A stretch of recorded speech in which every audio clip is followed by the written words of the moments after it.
Yes. Welcome back to the G Spot. I'm your host, G Baby, and we have a special guest today.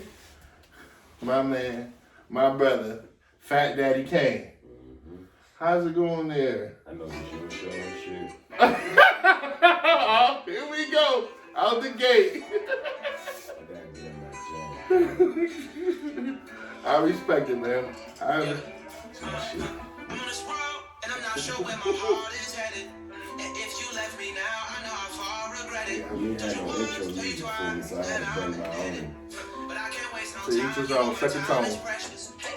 This gonna be the best interview you probably had in 2020. I'm setting the bar real fucking high.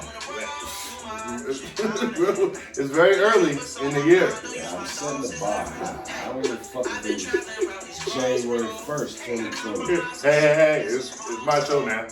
The bar is high, so... Alright, let's get into it. Since you want to set the bar high. Yeah, let's get into it. That's what the fuck we here for. I hear you. Hold on now. Yeah, this your platform, motherfucker, but this my show. Alright. So, first and foremost, you looking good there. Appreciate it.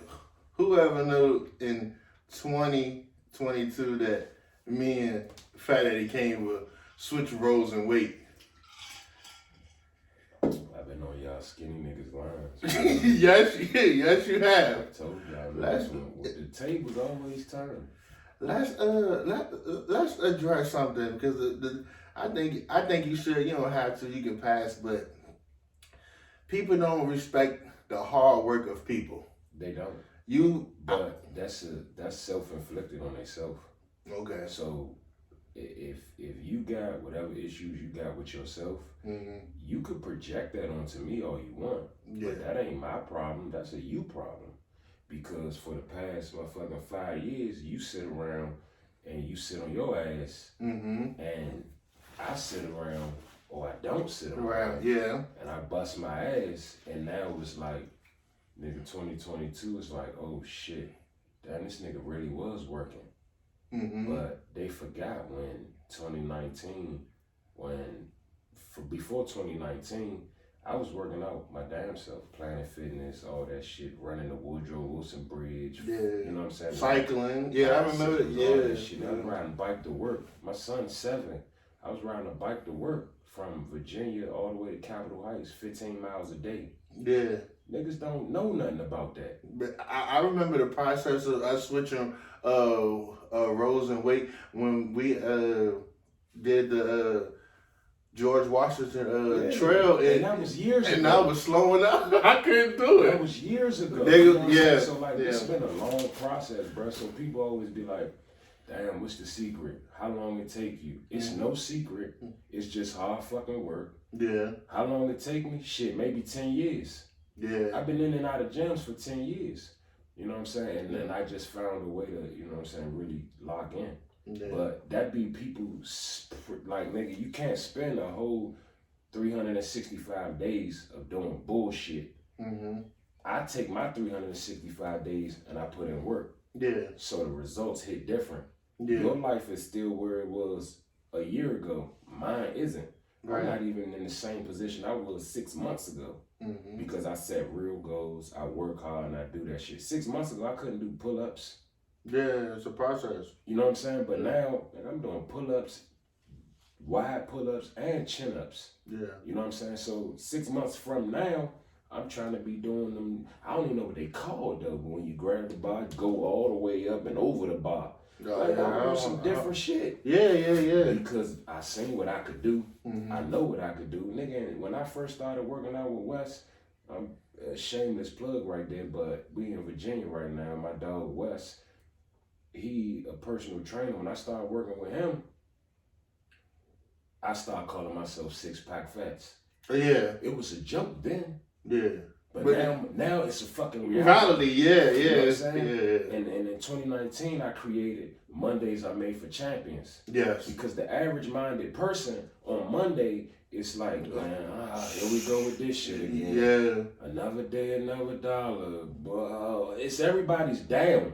But that's not the mind frame we should be setting our tone for the week. Yeah. Because on Monday, you already looking forward to Friday. Yeah.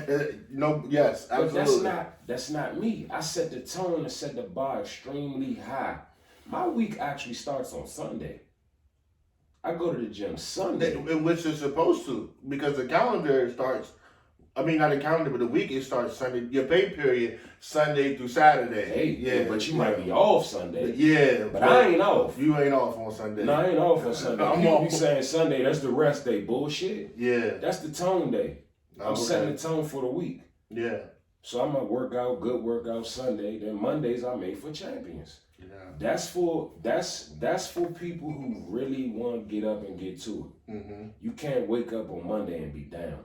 Because number one, if you're a business owner, Monday is when the checks start coming in. Yeah, yeah. People don't know that. Banks close on Sunday. Yeah. Why the fuck I want the weekend to come? Right. I don't get paid on the weekend. Nah. Business don't operate on the weekend. Right. I'm an entrepreneur. Yeah. Business don't move on Saturday and Sunday. Nah. Transactions can happen, but business don't move on Saturday and Sunday. Nigga, Mondays are made for champions. Nigga, I'm up. I'm here. 5 a.m. What's up? Yeah. Let's see what's up with this money.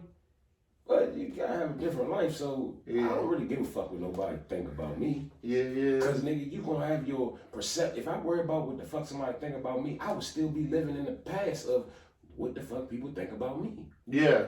Yeah, absolutely, yeah. You right on point with that. I can't. I had Kaiser on Kaiser the designer, that I call him now. He does artwork for different clothing lines in the DMV, and I believe Sucker Free. Shout out to them. They have a T-shirt. I think it's Stack Them Days. Mm-hmm. So you know what I'm saying. Shout out to them. You know that is a perfect quote. You know what I'm saying. You got mind frame. Yeah. You know my favorite movie, nigga. You know, cause you my motherfucking dog. But Life. Yeah. Say it starts in your mind, gold mouth. Yeah. Those shall the man thinketh, those shall he get. Right. Some shit like that. You read about it. But that's real, dog. Like it really start in your mind. Yeah. Nigga, I got a tattoo right here. It's cold as shit in here, so I can't show everybody. Right. I got a tattoo of Tupac right here, and the quote says, "Reality is wrong, dreams are for real." Okay. Because the dream, it gotta come from your mind first, right? You gotta dream it before it can happen. Yeah, absolutely. Yeah. You know what I'm saying? Like, yes. like where I'm at in my life, I've been saw this. Yeah. I've been saw It's just this, all about working hard and conquering it. Because it'll come. Everything I do, I manifested this shit, bro. Yes. Everything. Yes. When I start talking about shit, motherfuckers look at me crazy. But that's how they do first. Yeah. All motherfuckers who really got something going on, your dream gotta be crazy or it ain't good. Yeah. It gotta sound wild as shit or it ain't good. Nah, yeah. You know what I'm saying? Yeah, like, absolutely. I've always had these little prophecies in my mind, and I see shit about me that I know where I'm gonna be at this time next year or 2 years from now, shit like that. You know what I'm saying? I gotta do all the work in the middle. Yeah. But the work in the middle don't be hard to me. Like people be like, man, that gym shit hard work, bro. I don't know how you do that. I don't know how you do this. You don't know how because you don't want to know how. Nah. And that's for real. That's what this podcast. People was telling me to do this and do that, and I just had to start it. And then that's with everything. Yeah, and I just learned on my way. If you keep asking people, bro, you gonna be asking people because you asked me. Yeah. I don't know nothing about no podcast, nothing. I can't help you, bro. Right. But the advice I will give you is, nigga, just start. Right. Yeah. You gotta start from somewhere. You have to start from something. Yeah. Like you gotta start, nigga. If you say, nigga, I'm hungry, like, what you gonna do? What you gonna do? If you hungry, you gotta eat, right? Right, yeah. So you gonna go find some fucking food. I don't care if you broke. I don't fuck if you at your mother house with no car. I don't fuck if it's only peanut butter, cheese, and crackers in that motherfucker. You might slide some peanut butter on some crackers. You might put some cheese on some crackers. Yeah. You gonna find a way. Right, yeah. Absolutely. Same shit. Yeah. You just gotta get to it. Right. Everything else, you gotta trust the process. That's be the hardest part, bro. Trusting the process. Yeah. But I've always seen where I wanted to be, and I know anything in between is just regular shit. Yeah. Like, man, I've been saying for 15, 20 years, there's no such thing as bad days for me.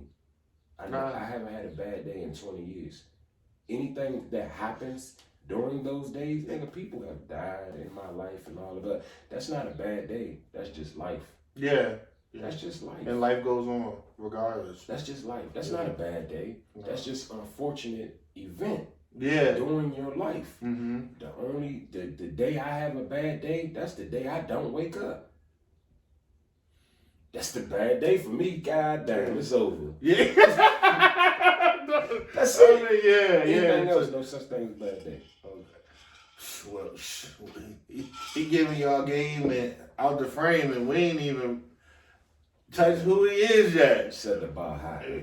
I hear you. Yes, you did. You set the bar high. You are backing that. So let's get into, like, you know, where you from. You know, I know when I met you, I met you in VA, but you're originally from DC. The dirty side.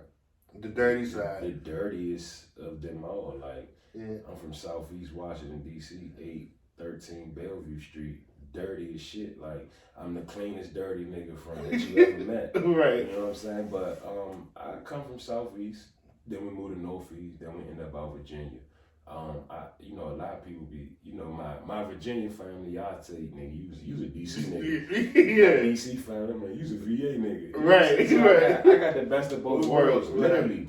Because Southeast gave me something that you just don't get.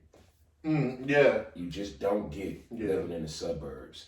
Virginia gave me something that you just don't get living in Southeast. Right. You know what I'm saying? So I'm a product of both. Yeah. You know what I'm saying? Ain't nothing wrong with that. Right. I'm cool with saying that, you know what I'm saying? But I'm from the district, the dirty side. That's who the fuck I am. But Virginia gave me a lot of my life too. So I can't take nothing from that neither.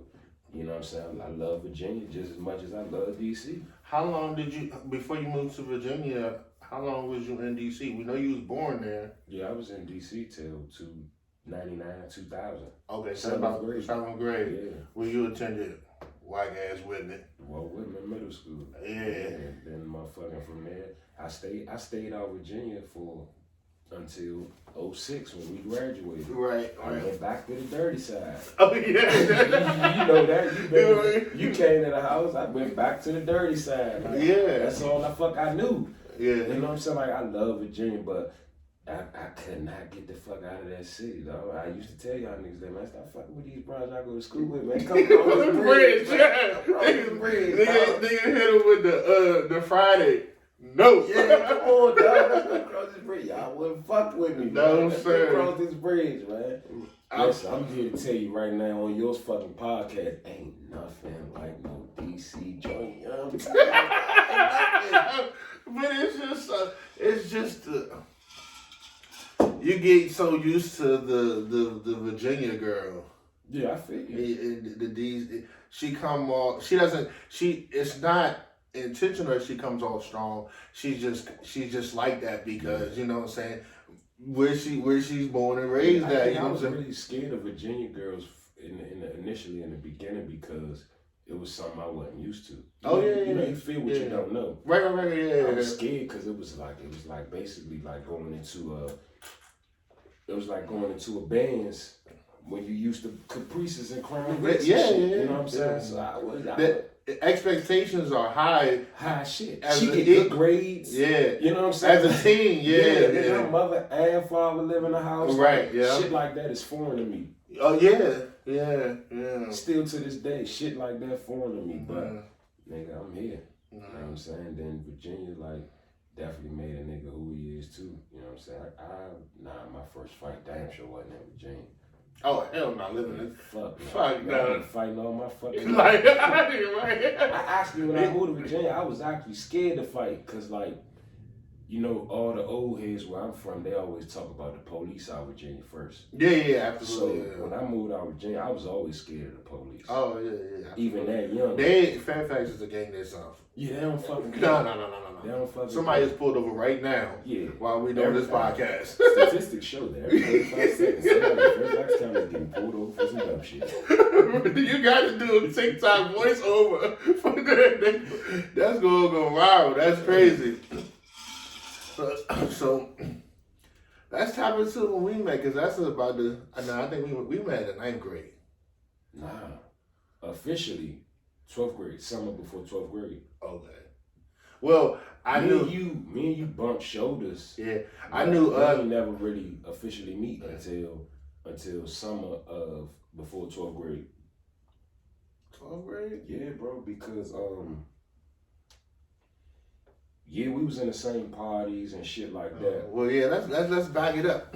Before I found love in my heart, I was a jealous individual, but I was the only jealous individual that didn't have insecurity issues. I don't know why, but this punk ass nigga right here was beating his feet in the party, and he had the whole party rocking, and I was like, and then that's when you should have known a star was born. That's when it happened. And see, I didn't even know I was a star yet. Yeah. That's when it all happened. I always been a star. But we ain't gonna say, they used to, hey, beat your feet. And that was just, they would just circle around you like you was some type of God or the Pope or something like that. And it was just crazy. Like crazy.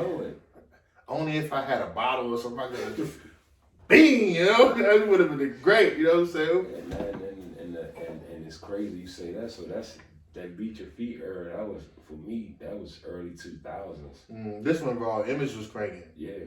Even before that, for me. Yeah, I've been in the go-go since 2000. Okay, yeah. My first go-go was Backyard and Fade on Tracks. I paid $1 for that, the high shop.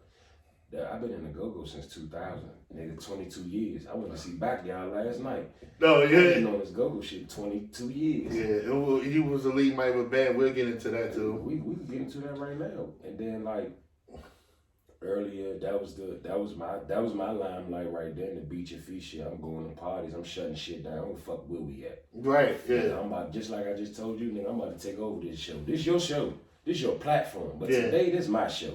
Has that always been your mindset? Where you get that from? I don't know. It ain't really some shit you can explain. This shit just in you. Right. Yeah. Like, you know that it factor. You know how some people say it gotta be in you? Yeah. This shit just was in me. It's always been like that. Like I always control the environment. Yeah. So nigga, I'm walking in them parties. This nigga, I don't give a fuck who in here. I don't give a fuck where they from. None of that. Nigga, we about to turn this motherfucker up. And you was a big guy back then. You ain't had no insecurity issues or nothing. You've always been comfortable in your own skin. 100%. That's rare. And that's a rare. That's the shit that Southeast gave me though. Oh, okay. That's the shit that Southeast gave me, because it's like, either you gonna barbecue or mildew, nigga. This the belly of the beast. Yeah. Dead ass. Right. No bullshit. Southeast is the belly of the beast. Yeah. You know what I'm saying? Yeah. So nigga, you gotta know how to fight, and you gotta know how to jump. Or you just a sucker. right. It's nothing else. Yeah, you grew up fast. So you know what I'm saying? Then I become the dancing nigga. You know what I'm saying? I'm walking in all these parties, these regular go-go's. I don't give a fuck who's here. Nigga, it's up. Let's get to it. Yeah. Then we get to the go-go shit where I get in the band. You know what I'm saying? I get with my VA homies. We got a band together. We start doing shows across the bridge, out of Virginia too. Nigga, it's go time, nigga. I'm the leader. Yeah. I don't take nothing less. Right. You never had any stage frights or? Yes. But it's never been a stage fright thing of you get up there and you scared. It's just more so you nervous, because I still got stage fright. But you just get up there and I've been speaking in front of people all my life though, like first grade. Shit like that. Like I've been doing stuff like that. So I never really was scared to speak to the people or talk to the people. It was just like, you nervous kind of thing. Yeah. So you jump in there, I jump in the bands, and then, same shit. Nigga, when I come in here, I don't give a fuck who on this car with us. I don't fuck if it's Chuck Brown. Rest in peace to the legend. But I don't give a fuck who it is. I'm about to get on this stage and I'm about to show my ass. It's my shit right now. I don't fuck who you are. You mean that? I'm dead ass. I'm dead ass. I don't give a fuck who you are. I don't care. To have that mindset that young, that's just, like you say, it can't be taught. It's not. It's in you. It's in you. And I'm still the same way. Even with the comedy shit, you know, we jump into that. Yeah. You know what I'm saying? Like, I took a lot of people don't know this, and this is first brought out on the G-Spot. Hey, exclusive. You know exclusive. Yeah. So I took you can't teach a nigga how to be funny. Nah. You can't. No, you can't. So I took a class at DC Improv to teach you how to structure jokes. Okay. So when I took the class, of course I'm nervous, nigga. I never been on that type of stage before. Right. Been on stage all my life. Mm-hmm. I've never been on that type of stage before, telling jokes and shit. I've been funny all my life, been joning on niggas forever. Right, yeah. I'm the GOAT of that, I'm the king of that. Everybody know that. Like, you sure this what you want to do? Yeah. Niggas don't want no smoke. Nah. You know what I'm saying? Then I came up with the 3 strikes you out rule. I'm gonna give you 3 free ones. You better make them good. Go and get your shit off. You better make them good. Because when it's my turn, you don't have another turn. Yeah. Gave them the 3 strikes rule. Then niggas would get the 2 jokes and they quit. Yeah. Because they already knew my work. Right. They knew what the fuck I was gonna do when it came to them 3 strikes. Right. If I got a hat on, I'm gonna cut the hat to the back and I'm about to tear your ass up. So we got the funny down pat. Then the white dude, Chris at DC Improv, he told me how to structure jokes. He can't teach you what to talk about, none of that. Yeah. So they put me on the stage. He was like, oh yeah, okay, cool. So you are funny. That stuff you're saying is funny, but I don't know you. So you gotta kind of like bring me to where you are and what you're talking about. Okay. You know what I'm saying? Yeah. So I'm like, oh, that's how you do stand-up comedy. Okay. Then you gotta create. All these people out here don't know you. So Yeah. you gotta create the atmosphere that you want them. You gotta bring them to you. You gotta paint the whole picture. Yeah. So DC Improv little comedy joint, it was probably like 10 people in the class, right? Mm-hmm. I just told you a few minutes ago, I set the bar extremely high. So comedy goes based on skill and energy. Mm-hmm. So I went. They always put the least. I'm not gonna say the non-funny person, but I'm gonna say the least strongest first. Yeah. Always go first. Right. And they put the strongest one last. Yeah. Right. And before I tell you what place I go between first and last, because last is typically your headliner, the funniest person. Right. Before I tell you where I went in this order, Dave Chappelle and a lot of other comedians that I've personally talked to who are on the big stage, they've been on Comic View and shit like that. They always told me that your first show is gonna be trash. You're gonna bomb. Like it's inevitable. Yeah. Everybody bombs their first show. But the only person who said they never bombed their first show is Dave Chappelle. Mm-hmm. And we all know Dave Chappelle to be the GOAT, right? Right, absolutely. Greatest of all time. We can put him in that realm of GOATs. Mm-hmm. So they was like, man, you gonna bomb your first show. So then the class was a few weeks. Then they put together a show. They sold out DC Improv. Mm-hmm. And they told us we gotta do a show. I'm like, oh shit. I ain't really invite too many motherfuckers because I was nervous, nigga. Right, yeah. All these comedians said I'm gonna bomb my first joint. Yeah, they already put that. They already put that battery in my back because now I'm expecting to go out here and do my best, but I'm gonna bomb the joint. Mm-hmm. So the dude, he put me as the headliner. Wow. So I'm going last. Yeah. I gotta, whatever these people in front of me did or didn't do, I gotta make sure I cover everything. You're right. I gotta bring the motherfucking pain. I gotta bring the house down. So my first show, comedy show ever, DC Improv, I kill it. Damn. Murder the joint. Like, I'm talking about white people crying, laughing. Like, it was no dead moments for that 6 minutes that I was on stage. Right. We was only supposed to do 4 minutes, but they let me do extra time. Oh, yeah. Because of the energy. But I didn't know what I had in me for that. Yeah, right. That's what they call magical moments. Yeah, so I'm off my Dave Chappelle shit now because everybody else said you're gonna bomb your first show. Mm-hmm. I don't know what that feels like. Oh yeah. So basically the stakes are high for you because you did set the bar extremely high. Right, yeah. So now I don't know what it feels like to bomb. Yeah. Now I've done shows where I don't feel like I brought my all. Yeah, okay. But I didn't bomb. Like it wasn't like, whoa, this nigga's not funny. Mm-hmm. It wasn't that. I wasn't cool with it, but that's for personal reasons. Mm-hmm. It wasn't never a joint where it was like, oh, this nigga trash, bro. Yeah.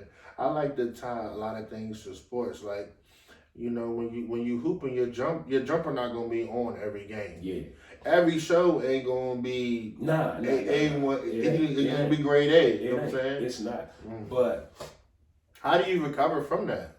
You keep going. Yeah. The same thing you do with just think like when the nigga shot that wild ass shot, you more in sports than me. Right. But when the nigga shot that wild ass shot 2-3 years ago, airballed the game winning shot. He didn't quit the NBA. No. You know what I'm saying? Yeah, he didn't quit the NBA, but he fucking he deal with the dumb shit that comes with it, and then it's like I'm still working. Yeah. But the people that are laughing at you or making a joke out of it, they wouldn't dare jump in that lane and do the shit you doing. Right, yeah, absolutely. So that's the part you gotta be on point where you got, man, I don't give a fuck about that. I was a bad night. Yeah. Bad day. But it's my job though. Right, yeah. Everybody that works a job be having bad days at work. Yeah, absolutely. Damn, today was a rough day at work. That was a rough day at the office. Yeah. If I had a bad night last night, it was a rough day at the office. These jokes just didn't hit as hard as I wanted them to hit. Right. Back to the drawing board. I know what I can do, and I know what I got, and I know where I see myself. Yeah. I don't do nothing without knowing everything about it or studying the shit. So I study the greats. Yeah. Eddie Murphy, Martin Lawrence, shit like that. Like them the motherfuckers who I watch. Yeah. So I ain't really, I can't get caught up in the local comedian shit. Like the bar is high for me. Yeah, and life comes full circle. Because let's go back to when we first met. You had you drew a crowd, and you to introduce yourself, you didn't bomb it. Do you remember? Phil, I had locked my keys in my car. Yeah, Phil, we came and met you at that party. Right, and then they was like, Georgie, introduce us to your friends, and I said, this is my friend Phil. And this is his band when I first met you. And they said, well, what's your name? You said Fat Man Scoop. Yeah. Do you remember that? Yeah. And from then on, you had them laughing and rolling the whole entire night. Saying, like I always been like a entertainer. Right, You yeah. know what I'm saying? So it's like, and even then people was like, you need to do stand up. Yeah. But I didn't see that for me. I always wanted to be like an actor or something like that. Right, yeah. I could be in some shit, improv some shit, but I didn't see myself as a stand up comedian because I didn't know how to write jokes. Yeah. I didn't know how to structure jokes. So I was always an in the moment kind of nigga. Yeah. But now I know how to structure jokes because it's nothing but going up there and telling a story of your life. That's it. Yeah. And you just make it funny because it's who you are. Right. Yeah. Most of these comedians, they're not telling you something that's funny.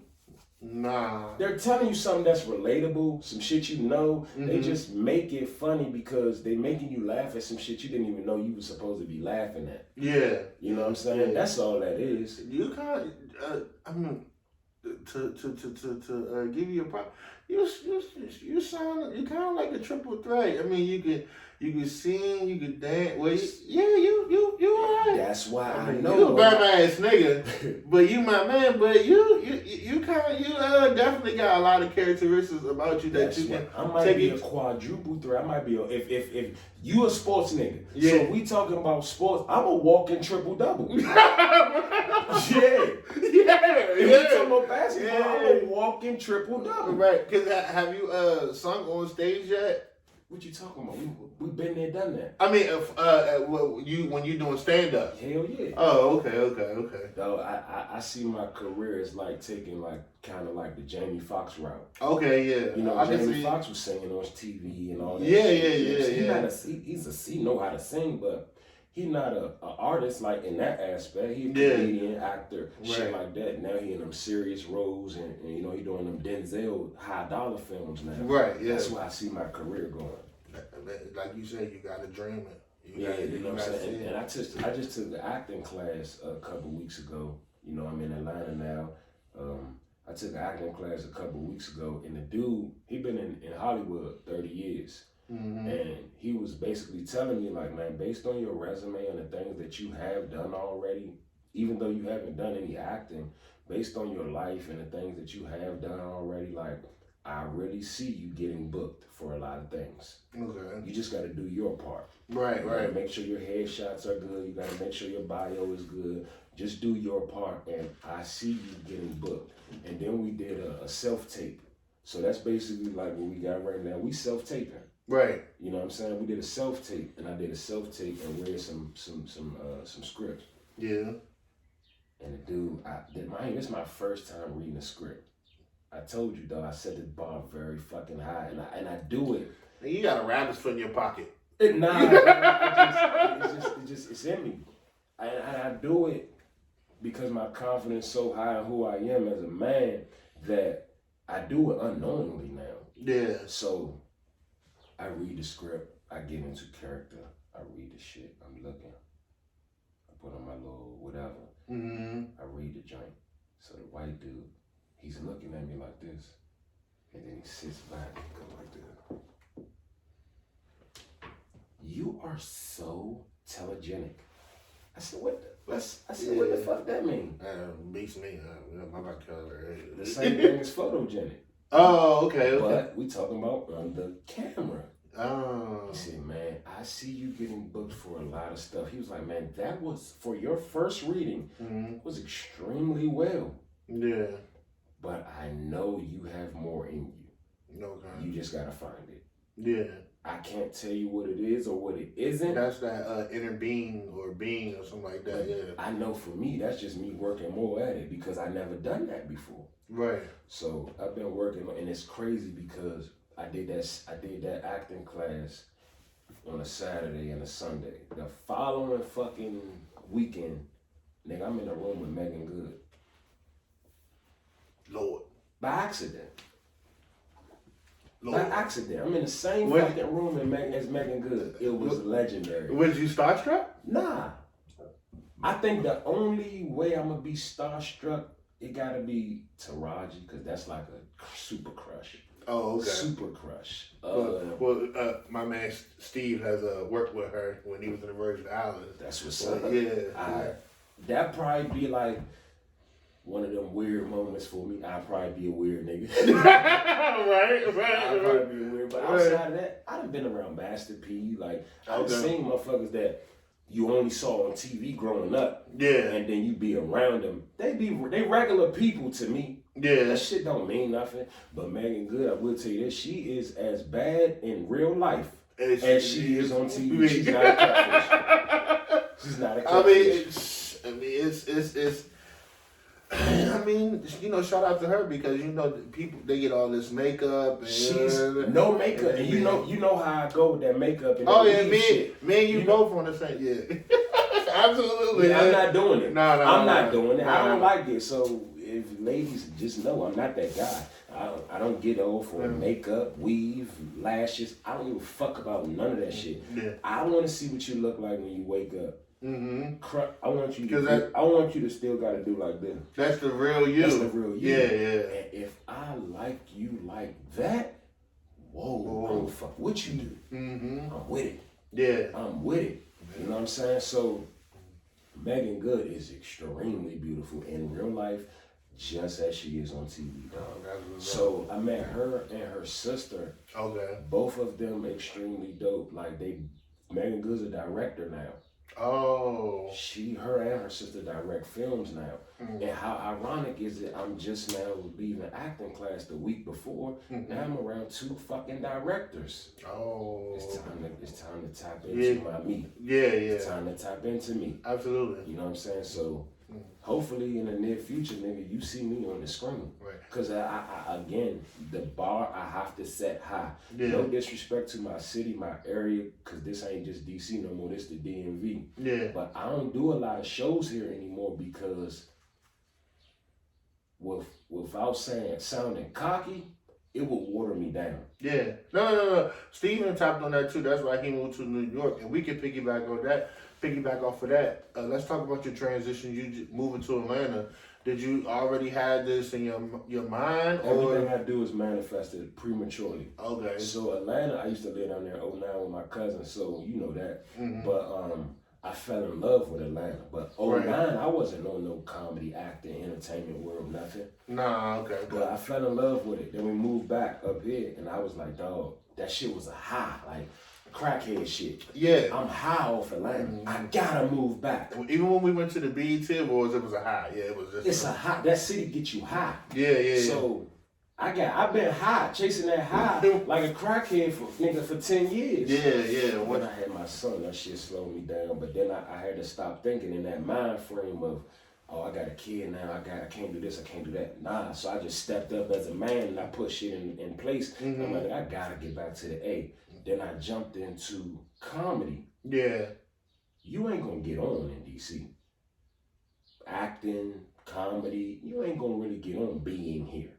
Okay. Atlanta got it's a whole new Hollywood now. So you feel like more doors open up for you when It will. It will Okay. when you move to those type of cities. Okay. Like you said, Steven went to New York. That's a model city. You Right. gotta go. Yeah. You can't be here and be nigga. You gonna be booked for motherfucking mayor campaigns and shit. You gonna be on Ben's Chili Bowl commercials for 30 fucking years. Like, that's not no shit that I want for myself. Right. I love my city, but my city, this is a political city. Yeah, so absolutely. if you're not in politics, you have no reason you're not in politics or government, you really have no reason to be here if you're trying to be in the entertainment realm. And they really showing you by the sport team's name. Yeah. You know, people not watching that, but Commanders, the Nationals, the Commanders. Like all of that shit is tied into politics and government. Right. That ain't my thing. Yeah. That ain't my thing. Yeah. So, like you said, he moved to New York. That's where models need to be. Right. And some actors too, depending on what you're trying to get into. Atlanta, Hollywood, that's where you need to be. You know what I'm saying? Yeah. Atlanta is different because it's a lot of work there because they shoot a lot of shit there, man. Yeah. It's a lot Rose, he got is it in Atlanta or He got a big ass house in Atlanta. Okay, and they shot Coming to America. Yeah, right, yeah. That nigga made a bag off that house. Yeah. That house been paid for. Yeah. And if he's still paying the mortgage, that's cool because he's still generating a bag from it, so it don't matter. Yeah. But that house been paid for. I'm a huge fan of Rose when it comes to entrepreneurship. I'm a huge fan of him in general because, of course, when he came out, Fat Boy Swag. Yeah. You know what I'm saying? Yeah. I'm with it. He brought your niggas. Y'all niggas was left the scene when Biggie, rest in peace, but Yeah. Rose, he brought it back around. I'm gonna tell you something. Fat niggas never left the scene, but I'm gonna be real with you. We had to make it look sweet. That's why I became a fly nigga. Yeah. Because fat niggas just was you growing up. Fat niggas a sloppy nigga. Yeah. You know what I'm saying? Well, you tapping into everything. Let's talk about the because I said people that was fresh when we were younger. I said Kaiser, Marcus, Bobby, what's his name? DeMarcus. Yeah. You know what I'm saying? They in yourself, they did the urban thing, but they also, you see them with something, you know, like a peacoat or a vicious dress code, you know what I'm saying? That was different. That's why I fell in love with the peacoats, you know, seeing them and all that. But you you kind of reversed the roles. You felt like dressing was going. Did you ever feel like they was going to accept you? It wasn't more of an accepting thing. It was more so of my upbringing. Okay. My mother fly as shit. Yeah. And she'll fry your ass. Yeah, and she'll fly She your ass. She called me broke ass Usher. Yeah, so back when I was skinny. so my mother fly as shit. My mother, you know what I'm saying, I grew up where I grew up, and it's a lot of drug money. Yeah. So them niggas was a different kind of fly. Okay. So I grew up in that fly shit. Yeah. You know what I'm saying? So looking sweet was just a thing. Yeah. I never, and again, I was the clean, dirty nigga. Oh, okay. You know what I'm saying? Yeah. So it's like that shit was just, it's in me. Right. To put that shit together. And my mother, the thing I loved, I can say that my mother did give me was to not, you always want to wear some shit that everybody ain't wearing. Right, yeah. Because you want a motherfucker to be like, damn, where the fuck you get that from? Mm-hmm. You don't want to look like everybody else. Nah. Because, nigga, if we go to Saks, Nordstrom's, Neiman, shit like that, everybody goes to the same section. Right now, all these niggas wearing is Prada, Off-White, and Louis, and shit like that. The shit that I hate is that goddamn Hugo Boss clearance rack. You see everything. Everybody got the same shit on. Yeah, right, yeah. So even if I go to them stores, I'ma get the shit that niggas ain't really looking at. Yeah. Even if I want to wear Burberry, mm-hmm. I'm not gonna go get the generic Burberry print so the world can look at it and say, oh, that's Burberry. Yeah. Nah, I want the joint that's a little different. Mm-hmm. So a nigga be like, what's that you got on? And then if I say, oh, this Burberry, they be like, oh shit, I never seen that before. Right. Of course you haven't, because you so conditioned to look like what everybody else look like. Yeah. So I take the fly shit and, you know, I go a different route with it. But the fly shit for me was just like, I'm a fat nigga. It's two things I'm gonna be. I'm gonna smell good and I'm gonna look good.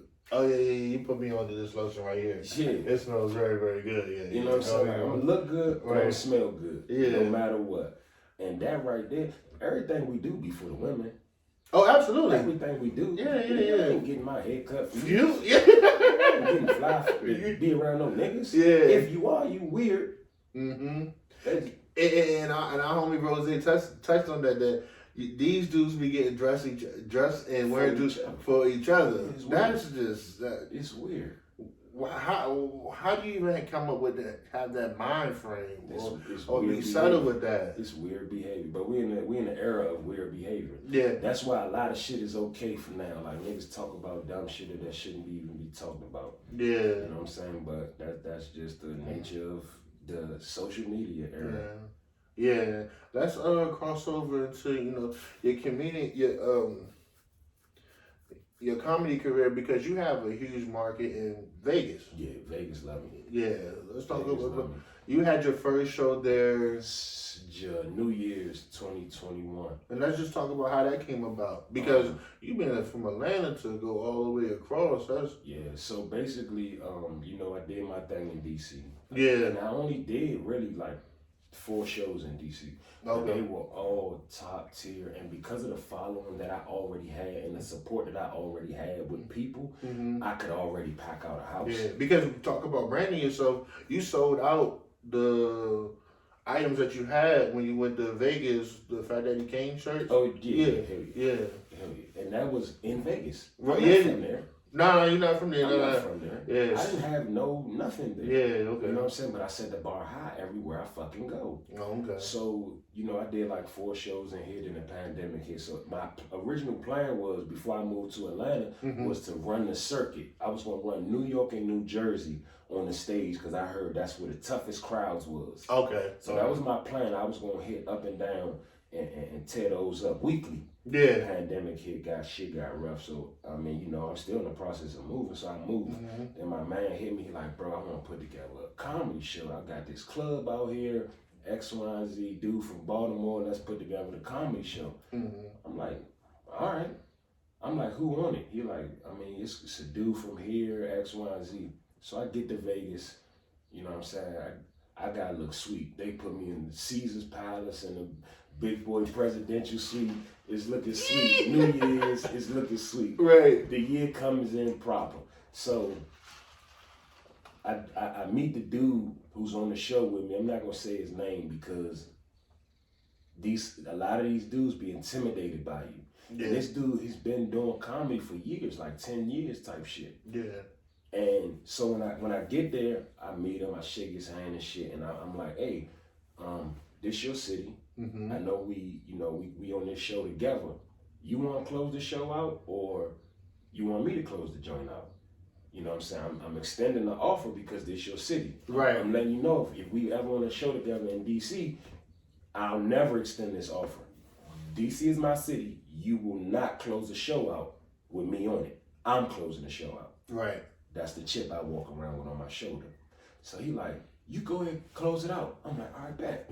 So I'm tightening up my jokes and shit. Did he think? Did you think did you think that he thought that he was setting you up? Like he not gonna do a good job, or he that stuff like that never really crossed my mind. Okay, all right. So I'm tightening up my jokes. It's a couple hours before showtime. Mm-hmm. And somebody, one of the people that's on my team now called me like, man, this nigga acting weird. He wants you. He don't want you to close the show out no more. He gonna do it. But I told him, I ain't telling you. He got to tell you himself. So I'm like, oh, he weird. He one of them weird dudes. I got something for his ass. So I turned up and I said, I'm gonna go out here and I'm gonna take the whole crowd with me. Mm-hmm. None of these people never met me before. And you acting weird. You want to close the show out now. So when you do get on this stage, it's not going to be no energy left in the room for you. I'm going to make them laugh so hard that they ready to go fuck home after this. Yeah. Nigga, when I tell you I got on that Vegas stage for the first time and acted like a fucking goat, nigga, I ripped Vegas apart. First fucking night in Vegas, I ripped them apart, nigga. Like, the video's on YouTube. Y'all could go look up Fat Daddy Kane on YouTube. That Vegas video is there. I tore their ass up.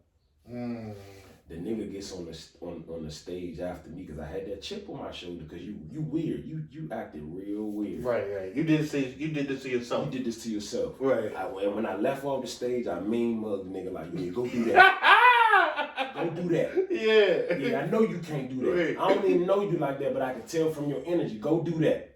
I fucked the stage up. So, mind you, I don't know none of these people that's in the audience. Right. When I got off the stage, they thought the show was over. They in the lobby. I go backstage and shit, and I go to the lobby and I'm talking to everybody. Everybody, God damn, dog, man, killed that shit. Like a lot of the people that was in the audience, they left with me. Whatever you say you was gonna do, you definitely did it. I brought them with me. Right, yeah. You know what I'm saying? They in the lobby talking with me. This nigga's on stage now. They not paying attention to his show. Motherfuckers talking while he performing, all that. Move forward, I done like 5 shows in Vegas now. I just came back from Vegas like 2 weeks ago. I did another show out there. He ain't want to do it. Oh, He didn't show up. For real? Yeah. Then we got booked on the show together on the East Coast. He didn't show up. Damn. So it's like I know I'm creating some shit that's like unforgettable, unforgettable. Right. And it's like now when I come home and do my welcome home show, I haven't done a show I've done a show on the East Coast now because I just did one. But I haven't done a show in DC in 3 years. Right, yeah. So now it's like people can't wait. Everybody anticipating. Can't wait, right? I'm not fucking where I'm not nationally known or no shit like that. But I know when I come home, because of who I am, it's sold out. Yeah. Sold out show. I probably could do 300 people and it'd be a sold out show. Yeah, big numbers. Big numbers. Oh, I did DC Improv my first show, and I damn near sold it out by myself, and I barely told anybody. Man, I mean, world travels fast. I ain't taking nothing away from you, but But regardless, that word that traveled was for me. Yeah, it was for you. So I don't care if world traveled fast or slow; they came for me. Now imagine if I would have told all the people that I was supposed to tell.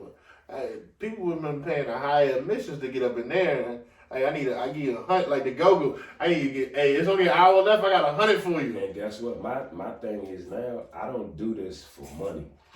I do it for the exposure and shit like that. So when I do my DC show, I'm torn between not charging at all or charging something slight, like $20 type shit. Because because it's more like, if you had something going on, I would support you. If I got it, I come out of my pocket. Yeah. And it should be vice versa. You know, you doing stuff, you trying level up. I want the aesthetics. I want the look because I'm recording this Joan. I'm probably put it somewhere. You know, shop. So you see the value in it versus. I don't need the money. You don't need the money, okay. If I needed the money, I would go find a fucking job and work 50, 60 hours a week of overtime to create the income. But I'd rather, because everybody don't want to pay for everything. Nah. And if I can make you feel good about just coming out, I'm okay with that. Yeah. I'm not pressed for money. No. So, and I feel like that's what people be missing out on when they into stuff like that. They worried about the money. Yeah. None of this shit is about the money. It's about the love. Yeah. I genuinely enjoy making people laugh. Right. And that just didn't start now. That's just... It's always been me. It's always been you. So if I could pull up, put it together, make it look good, and make everybody laugh, and it don't cost y'all nothing, nigga, it's gonna be 300 people there, like I said. Yeah. I could text 500 people. You think if I text 500, 300 won't show up? Then let's talk about the people I got on Instagram that I don't have their number. They keep DMing me saying, let me know when the next show is, please, I'm coming. I don't give a fuck where it's at. Right, yeah. You know what I'm saying? So it's like, and it's a lot of shows in DC that I have declined. Oh, yeah. And it be with people who got hundreds of thousands of followers. Yeah. But I've declined those shows because you have followers. You don't have fans. It's a difference. Yeah. I don't have a lot of followers, but I got a lot of fans. Right, yeah. So I can pack this house up. You need me more than I need you. Yeah. I apologize, but I can't do that show. Right. Because you trying to make me the little boy, and I'm not the little boy. Nah. I'm the big dog. Right. I set the bar extremely high. Yeah. A rookie can have high praises. And that's what you got, man. And I can't go in those rooms with those people who got all of those followers and do those shows under you. And I'm bringing the majority of the crowd. Okay. I'm not gaining anything from being on this show with you. Nah. You gaining something. Right, yeah. You have an audience now because of me. Yeah. That's not beneficial to me. Right, yeah. I'm good. Yeah. I think that comes from art, will rappers and stuff signing different artists from different cities because they're trying to gain their fan base. Widen their fan base. Yeah. Well, let's get the people what they want to hear. Topics of the comedy. Has a fan ever tried to roast you and you had to get them? Not really roast me. Well, attempt. Nah, so the only, cause my set be so tight that like I don't really give chance for blurs and shout outs and shit like that. Yeah. Cause my shit be so tight. Yeah. So like when they finish off the laugh, I'm right into the next joke. Okay. So, but I did have a time in Vegas where it was a dude who he wasn't really fucking with the comedians on the stage or nothing, but he just kept walking around and shit like, you know what I'm saying, talking to people and shit like that. So I started firing his ass up. You just had to, that's your way of addressing him? Yeah, that was my way of addressing him. Like, oh, what the fuck are you doing? Sit the fuck down. Right. So, and then he had said something after I like told him, like, oh, stop walking around, go sit down, this is a comedy show. Right. He said something, like, man, so I turned his ass up. He had some all black Air Forces. There's so much to be said about that. There's so much to be said about black Air Forces. Right. So you know how that went. And then I had to do my first Vegas show. He had his feet on the stage.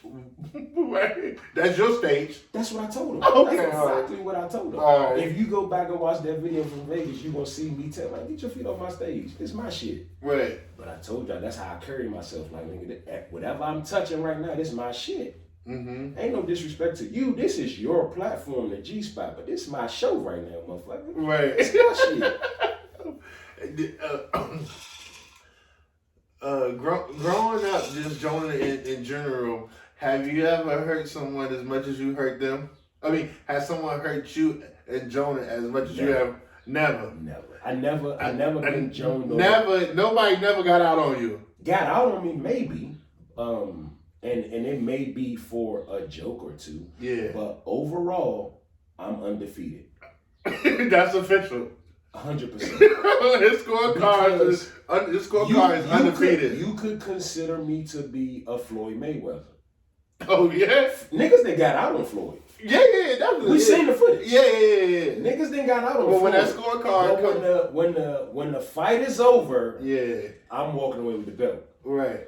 Nah, I ain't. The worst you could say has happened is a fight that happened after. Yeah. When a nigga want to fight me, but that means he lost. Yeah. Cause you want to fight now. Your mom, when you had sung the joint from Above the Rim, pulled up to the. Hey, when we was walking in the house, she hit you with that. I was trying to figure out where she got that from. But she in front of you. You were tight, and I was looking at you and looking at her like, is he gonna fry his mom? And you know I would. Yeah, you fried your mom, but it's a battle go back and forth, and I feel nobody's exempt. Nobody's saved. Nobody. But I'm never the nigga picking on anybody. This is true. I never been that guy. Right. But I've been super good that. But niggas see me as a scapegoat because I was the fat nigga. Right. Yeah. So yeah. They want Joan on me first. Little do they know. Yeah. This fat nigga got some smoke with him. Right. And I burn niggas up from there. That's just how I go. Yeah. You remember the A1s? Yeah, I'm A40. I'm not gonna do that. I tell you, I'm a general women no more, man. Oh, you don't? That's something that you stay away from. That's what I say. What is your boundaries? One thing I take from you, you always just had a genuine respect for women. Period. Hell yeah. I always stayed away from joning on women, but it be them. If I did join on a woman, and you know I have, right. It was never me first. Yeah. It was never me first. Yeah. It was never me first. Why you let's tap into that a little bit. I mean, you was raised by a single mother. Do you feel like all women, my mom, my grandmother, my aunt. And does that come from you just having a genuine respect for women, period? Just being raised by them three? I think a little bit, and I seen my mother go through shit that made me say I ain't doing that to no woman. Okay. Yeah, that was that. I didn't never want to put a woman through the shit I seen my mother go through. Right. With weak ass niggas. I vowed to not be one of them weak ass niggas. Oh, good. Yeah. That's early on too. Yeah. I had to grow up fast. Right. Let's tap into that. You just growing up fast. You think it has it has a lot to do with the man you are today. 100% because let me say this. Knowing being around you and knowing that you I mean, your people's looked out for you, but everything you really got on your own. Yeah, you had a job 14, 15. Yeah, a lot of people tell you that, like, nigga, everything I got real life be off some, I had to go out here and bust my ass for. So that's why where I'm at now in my life, I don't have no respect for people who just be talking about it's hard out here. And come on, dog. No, it's not. Yeah. I don't want to hear that shit. Cause I work hard. Whatever the fuck it is, we gonna get it. Right. There's no excuses allowed, bro. Mondays are made for champions, and no excuses allowed. Okay. That's my biggest shit. All right. Well, before we go, let's. You also have tapped in the market of jewelry. Let's talk about that. Doctor. No. Ice Doctor. Oh, sorry. Yeah. Ice Doctor. Yeah. Hey. I always had a love for jewelry, and I used to always be like, man, can somebody figure out how to do this jewelry shit? I always thought you had to go to school for it. I always thought you had to know this and certifications, and that's just false. Because when you go to the jewelry store and you talking to the nigga you buying your jewelry from, he's a salesman. Yeah. He's not the nigga making your jewelry. No, not at all. No. I figured that out when I bought my first piece of jewelry. I bought my first piece of jewelry, and they're like, yeah, the jeweler, he'll be in such and such, and he gonna start it. Yeah, it's a nigga you don't even see. He coming through the back He door. makes the jewelry. He wear a white coat like a doctor. Like he got them little. They got two glasses on. Right. One in his head, he flip over in front. So then the pandemic hit, nigga. I'm on go time because I don't have no time but time. Mm-hmm. I'm just in the fucking house. There's nothing to do. I Right. can go work out and then come back in the house. So I jump on the computer and I come across this video on YouTube. They were talking about how such and such jewelers got started. I watched the joint, gave you a breakdown of how to get started. Mm-hmm. I'm a hustler, nigga. I come from the streets. Yeah. As soon as the world started opening back up, I started driving to New York 3-4 times a week. Oh, okay. I started going to them office buildings and meeting motherfuckers, shaking hands and talking to people. And I created my own little network. Now, you know what I'm saying? The same thing that the jewelry store doing for you, I do for you. Oh, okay. So I got my own jewelry company. Oh. Ice Dr. Jewels. I created my own shit, but I based this shit for niggas like us who used to didn't have the money to do it. Mm-hmm. So I can cater, I can help the motherfucker who couldn't do it. Yeah. Yeah. You want to spend $1,000, $800? I'm gonna make you look like you spent a couple thousand. Okay. Cause I used to be the nigga who ain't have $3,000-$4,000 to spend on no fucking jewelry. Right. That's just absurd to me. Yeah. So if you want to look like you spent $3,000-$4,000, I got you for the $1,000. Right. You know what I'm saying? Like I don't work with you. It might be silver instead of white gold, but I'm gonna make you look the part, cause that's all a lot of these motherfuckers want to do is look the part. Yeah, I got you. Right. Look the part. Yeah. I got you, and it's gonna be of quality. That's my thing, bro. Because I've always known for you to have a watch. Is that always, bro? My grandmother. Okay. You could blame my grandmother. She put my first watch on my wrist.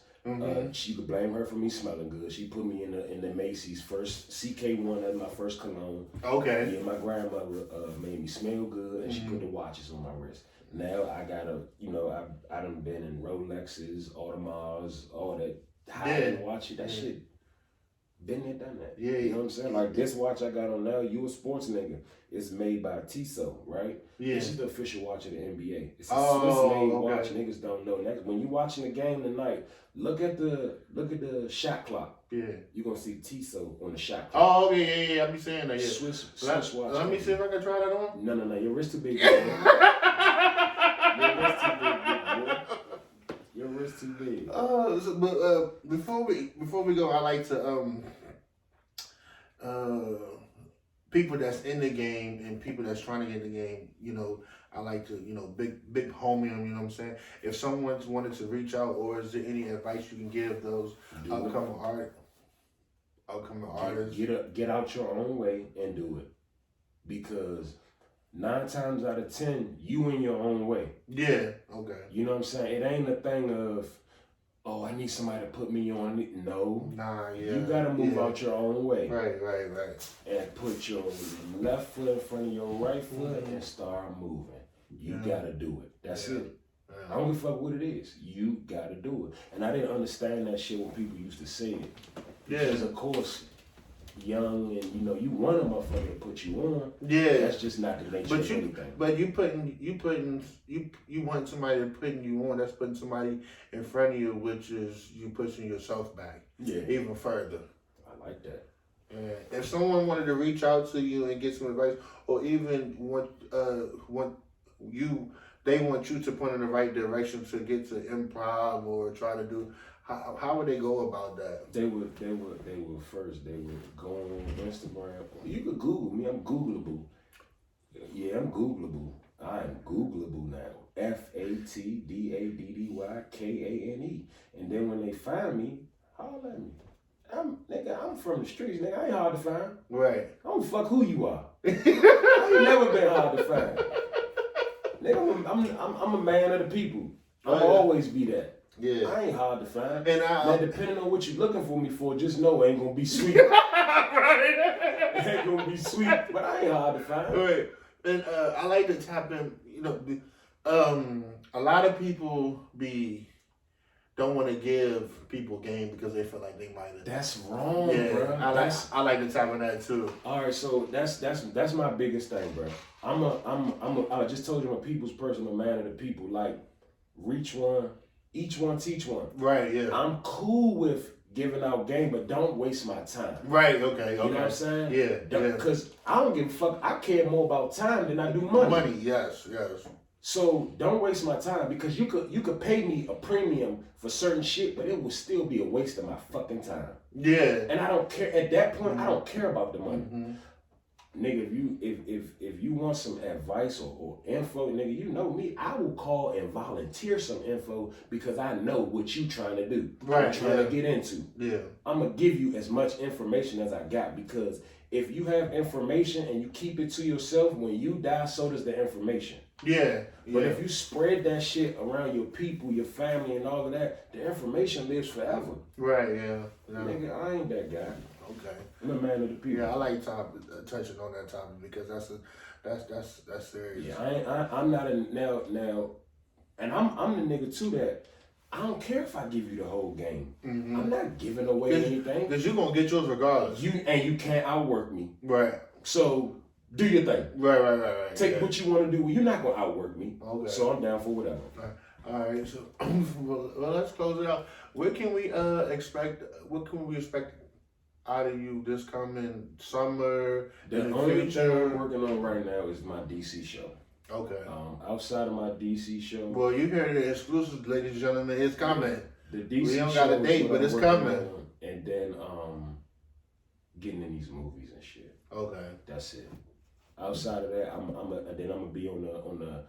be on the big dog route with the comedy. Probably pop out once or twice a year after I start working on movies and sets and shit like that. Okay. I'm only gonna pop out with the stage once or twice a year, depending on where it's at. But I'm gonna always make sure DC is on that list. Yeah, absolutely. This is what made me, no matter what. Right.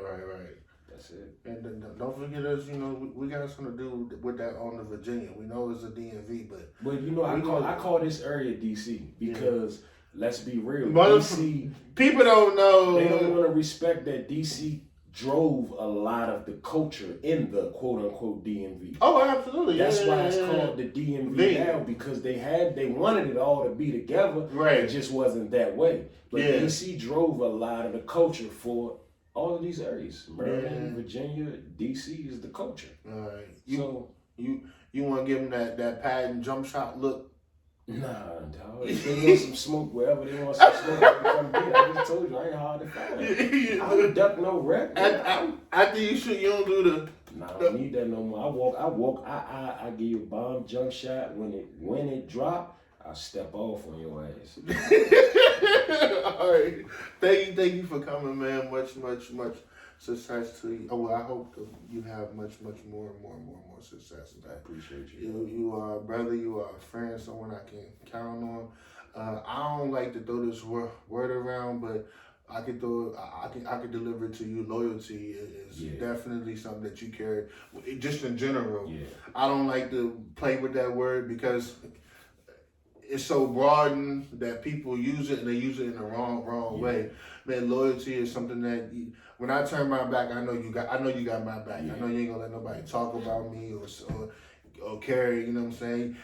At one point in time, you was about to fight a mob of dudes for me.